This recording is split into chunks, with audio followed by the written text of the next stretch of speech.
नमस्कार सर्वांना. आम्ही चाललेलो आहे पालखीच्या दर्शनाला. आता हे ठिकाण आहे बारामती इथे संत जगद्गुरू तुकाराम महाराजांच्या पालखीचा मुक्काम असतो.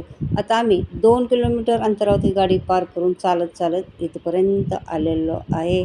आता हे ठिकाण बारामतीमधले शारदा विद्यालय येथील आहे. आता हे सुरुवातीलाच आम्हाला हे काका भेटले आणि काकाने आम्हाला असा पांडुरंगाचा टिळा लावला आणि पांडुरंगाचा टिळा लावला. खूपच भारी वाटायला लागलं. आता पांडुरंगाच्या दर्शनाला आलो म्हणल्यानंतर आता पांडुरंगाचा टिळा हा आपल्या कपाळीच असला पाहिजे बरं का. आणि त्याच्यानंतर आता बघा आमच्यासोबत माझे मिस्टर पण होते. ते पुढं चालत होते आणि आम्ही गर्दीमध्ये पाठीमागं चालत होतो. आता जे लोक दर्शन घेऊन येत होते आणि जे लोक जात होते, आता दर्शन घेऊन लोकांच्या चेहऱ्यावरती खूप असा आनंद होता आणि प्रसन्न वाटत होते. आणि जे चाललेले त्यांना असं वाटत होतं की आपलं दर्शन म्हणजे त्यांना दर्शनाची ओढ होती. दोन्ही साईडला असे स्टॉल लागले होते. आता आता बरेच लोक दर्शनासाठी येतात आणि काही लोक आपली रोजीरोटी चालवण्यासाठी येतात. तर आलेच पाहिजे. आणि काही काही लोक तिथं खरेदी करत होते आणि नक्की बघा असे स्टॉल असे तर काही ना काही आपण इथं खरेदी केलं पाहिजे बरं का. आता चला या गर्दीतनं आम्ही पुढे चालत होतो. मस्त भारी वाटत होतं आणि कुठंही कोण कोणाला धक्काबुक्की करत नाही. अगदी शिस्तीमध्ये लोक चालत होते. गर्दी होते पण अगदी व्यवस्थित येणारे येत होते, जाणारे जात होते. खूप भारी वाटत होतं. बघा किती गर्दी आहे, खूप गर्दी आहे. आणि 6 वाजल्यापासून दर्शन चालू होतं तिथं. आम्ही ही वेळ आहे 10:30ची. आम्ही 10:30ला दर्शनासाठी गेलेलो आहे. इथं आता पुढं आलेलं आहे. आता इथं विठ्ठल रुक्माईची मूर्ती होती बरं का. एक दादा घेऊन उभा होता. मग प्रत्येकजण ज्यांना वाटत होतं ते प्रत्येकजण आपले अशी विठ्ठल रुक्माईची मूर्ती घेऊन फोटो काढत होते आणि डोक्यावरती घेतल्यावर खूप भारी वाटत होतं. खूप छान वाटत होतं की खरंच आपण पण वारीला चाललो का असं वाटतं. खूप आनंद वाटत होते आणि हे क्षण असे म्हणजे शब्द सांगण्यासारखं नसतं बरं का. खूप भारी वाटत होतं. आणि त्याच्यानंतर आम्ही फोटो काढून पुढं चाललो. पुढं तर खूपच गर्दी होती. आता जसजसं जवळ येईल तसतसं अशी खूप गर्दी होती.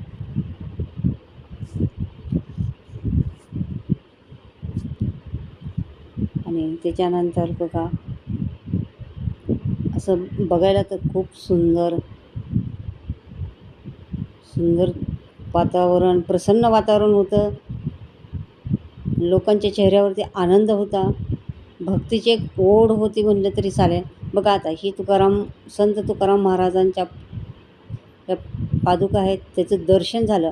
आता सगळ्यांचं मेन म्हणजे ह्या पादुकाचं दर्शन होणं खूप महत्त्वाचं आहे म्हणलं तरी चालेल आणि खूप पुण्य म्हणलं तरी चालेल. आमचं पण झालं बरं का. त्या पादुकाला आपल्या हाताचा स्पर्श होणं आणि दर्शन होणं हेच या पालखीमधलं सगळ्यात महत्त्वाची गोष्ट आहे बरं का. तर आमचं पण दर्शन झालेलं आहे. आम्ही दर्शन घेतलं. त्यानंतर पुढच्या साईडला येऊन मस्त असे फोटो पण काढले. बघा इथं कीर्तनाला राहिलेले हे कीर्तनकार आहेत. आणि पालखीचा पाठीमागचा भाग होता हा.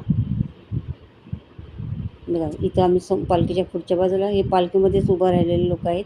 पुढच्या साईडला आम्ही हे मस्त असे फोटो काढले आणि व्हिडिओ पण काढला बरं का. आणि चला त्याच्यानंतर हे ज्या पादुका पालखीमध्ये असतात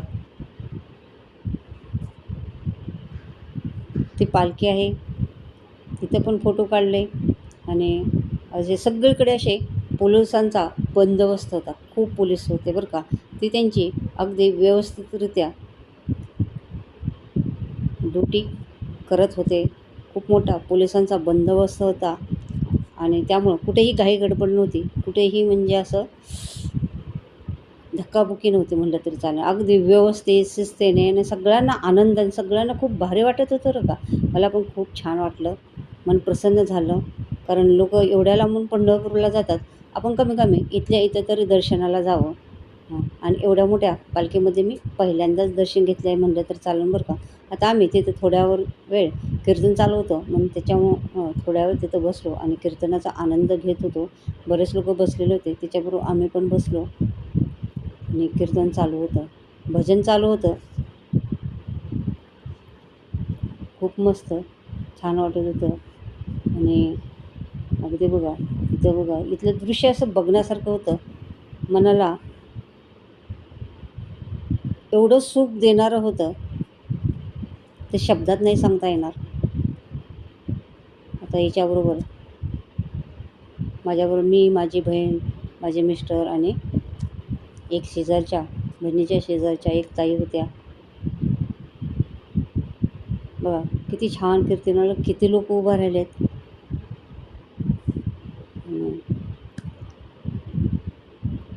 माझे मिस्टर पण असे, त्यांना पण खूप आवड आहे. आता हे आपले पंतप्रधान मोदींच्या इथं आम्ही फोटो काढला आणि त्याच्यानंतर समोर एक फोटो काढून मस्त आता इथंच आम्ही आमच्या दर्शनाचा शेवट केला.